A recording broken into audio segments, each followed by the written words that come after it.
connection. We've made a monumental mistake. We see connection not as the weak and endangered species that it is, but as the gift of technology, meaning, worth, a goal. But the truth is, it's not. You see, for most of human history, interactions were limited to face-to-face encounters, usually starting with the connection of 2 points and ending in a straight line. Gradually, however, technology opened that up. Speed and efficiency increased and multiplied, not only because of new technologies, but because of our increasing desire to connect, understand more experiences, learn more languages, explore more bodies of information, and share more knowledge across social, economic, and political divides. But let me present you with another case, the double manifold paradox. This is a complex system that happens in 2 parts.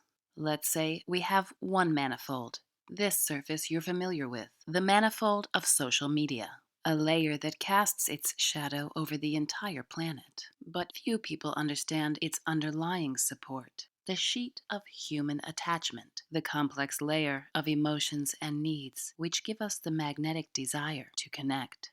This is the same sheet from which the manifold of social media is derived, from which the kind of connection that humanity so desperately desires could be extruded. Now let's look at some numbers. Over the last year, 1.59 billion people have become daily users of the world's most popular social media site. Now that feels like a lot. That is, until you compare it to the 2.1 billion daily users of all social media sites owned by that company. 2.1 billion daily users. That's 27% of the world's population, offering up clues to their psychological needs and emotional proclivities, all for the sake of connection. What's the result?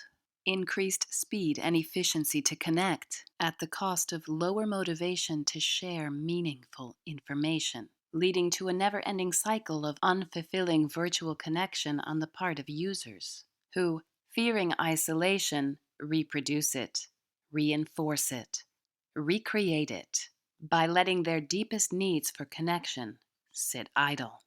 So here we have a layer of social media and a layer of human attachment, one sitting right on top of the other, each looking to maximize connection. This is the problem with social media. All these deep needs to connect sitting idle.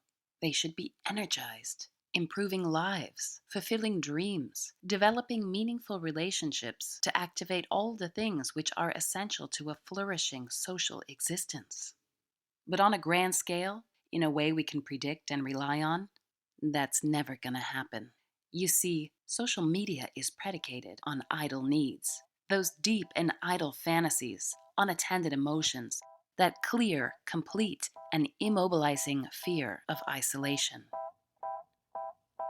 In a time of unprecedented amounts of available connection, the question is not, how can I purge myself of the fear of isolation which lives inside me anyway?